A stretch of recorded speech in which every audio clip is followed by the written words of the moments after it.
Ang kapayapaan ng Panginoong Hesukristo ay sumainyong lahat. Magandang araw sa inyong lahat, saan mang sulok ng mundo kayo naroroon sa sandaling ito. Ang babasahing mabuting balita sa araw na ito ay pinamagatan kong sinabi ni Jesus, mas pinagpapala ang magbigay kaysa tumanggap. Pagbasa sa banal na ebanghelyo ayon sa mga gawa ng mga apostol, 20 kabanata. Sa pamamagitan ng Macedonia at Greece. Nang matapos ang kaguluhan, ipinatawag ni Pablo ang mga alagad at matapos silang palakasin ng loob, ay nagpaalam at umalis patungong Macedonia. Naglakbay siya sa lugar na iyon, nangungusap na maraming salita ng pampatibay loob sa mga tao, at sa wakas ay nakarating sa Greece, kung saan siya nanatili ng 3 buwan. Sapagkat ang mga Hudyo ay gumawa ng pakana laban sa kanya nang siya'y maglalayag patungong Syria, nagpasya siyang bumalik sa Macedonia. Kasama niya sina Sopater na anak ni Pyrrhus na taga Berea, sa Aristarco at Secundus na taga Thessalonica, si Gaius na taga Derbe pati si Timoteo, at sina Tychicus at Trophimus mula sa probinsya ng Asia. Ang mga lalaking ito ay nauna at naghintay sa amin sa Troas. Ngunit kami ay naglayag mula sa Filipos pagkatapos ng pista ng tinapay ng walang lebadura, at pagkaraan ng 5 araw ay sumama sa iba sa Troas, kung saan kami nanatili ng 7 araw. Si Eutychus ay ibinangon mula sa mga patay sa Troas. Sa unang araw ng linggo ay nagsama-sama kami upang magputol-putol ng tinapay. Nagsalita si Pablo sa mga tao, at dahil balak niyang umalis kinabukasan, nagpatuloy sa pagsasalita hanggang hating gabi. Maraming lampara ang nasa itaas na silid kung saan kami nagpupulong. Nakaupo sa bintana ang isang binata na nagngangalang Eutychus, na nakatulog ng mahimbing habang patuloy na nagsasalita si Pablo. Nang siya ay mahimbing ng natutulog, nahulog siya sa lupa mula sa 2 palapag at dinampot na patay. Bumaba si Pablo, inakap ang binata at inakbayan ito. "Huwag kayong mag-alala," sinabi niya, "buhay siya." Pagkatapos ay umakyat ulit sila at nagpira-piraso ng tinapay at kumain. Matapos makipag-usap hanggang sa pagsikat ng araw, umalis siya. Inuwi ng mga tao ang binata ng buhay at labis silang naaliw. Ang pagpapaalam ni Pablo sa mga nakatatanda sa Efeso. Nauna kaming sumakay sa barko at tumulak papuntang Assos, kung saan isasama namin si Pablo. Nakaayos na siya dahil maglalakad siya patungo roon. Nang makipagkita siya sa amin sa Assos, isinakay namin siya at pumunta sa Mitilene. Kinabukasan ay tumulak kami mula roon at nakarating sa labas ng Chios. Kinabukasan ay tumawid kami sa Samos at nang sumunod na araw ay nakarating kami sa Mileto.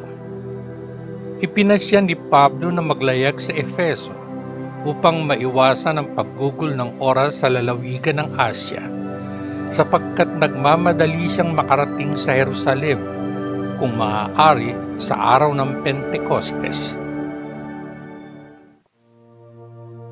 Ang pamamaalam na pahayag ni Pablo sa mga nakatatanda ng Efeso. Mula sa Miletus, pinatawag ni Pablo sa Efeso ang mga nakatatanda ng simbahan. Pagdating nila, sinabi niya sa kanila, "Alam ninyo kung paano ako nabuhay sa buong panahon na kasama ninyo ako. Mula sa unang araw na dumating ako sa lalawigan ng Asya. Naglingkod ako sa Panginoon ng may malaking kababaang loob at may mga luha, kahit na ako ay matinding sinubok ng mga pakana ng mga Hudyo. Alam ninyo na hindi ako nag-atubiling mangaral ng anumang bagay na makakatulong sa inyo, ngunit nagturo ako sa inyo sa publiko at sa bahay-bahay. Ipinahayag ko kapwa sa mga Hudyo at mga Griego na dapat silang bumaling sa Diyos sa pagsisisi at manampalataya sa ating Panginoong Hesus. At ngayon, sa udyok ng Espiritu, pupunta ako sa Jerusalem. Hindi alam kung ano ang mangyayari sa akin doon. Alam ko lamang na sa bawat lungsod ay binabalaan ako ng Espiritu Santo na ang bilangguan at mga paghihirap ay kinakaharap ko. Gayunpaman, itinuturing kong walang halaga sa akin ang aking buhay kung maaari ko lamang matapos ang karera at matapos ang gawaing ibinigay sa akin ng Panginoong Hesus, ang gawain ng pagpapatotoo sa Ebanghelyo ng biyaya ng Diyos. Ngayon alam ko na wala ng sino man sa inyo na aking nilibot na ipinangangaral ang kaharian ay hindi na muling makakakita sa akin. Dahil doon, ipinapahayag ko sa inyo ngayon na ako ay inosente sa dugo ng lahat ng tao, sapagkat hindi ako nag-atubiling ipahayag sa inyo ang buong kalooban ng Diyos. Ingatan ninyo ang inyong sarili at ang buong kawan kung saan ginawa kayong mga tagapangasiwa ng Espiritu Santo, maging mga pastol ng simbahan ng Diyos na binili niya ng sarili niyang dugo. Alam ko na pagkatapos kong umalis, ang mabangis na mga lobo ay papasok kabilang sa inyo at hindi patatawarin ang kawan. Darating ang panahon na ang ilang mga tao mula sa inyong sariling grupo ay magsasabi ng mga kasinungalingan upang akayin ang mga mananampalataya palayo sa kanila. Kaya mag-ingat kayo. Tandaan na sa loob ng 3 taon ay hindi ako tumigil sa pagbibigay ng babala sa bawat isa sa inyo, gabi at araw na may luha.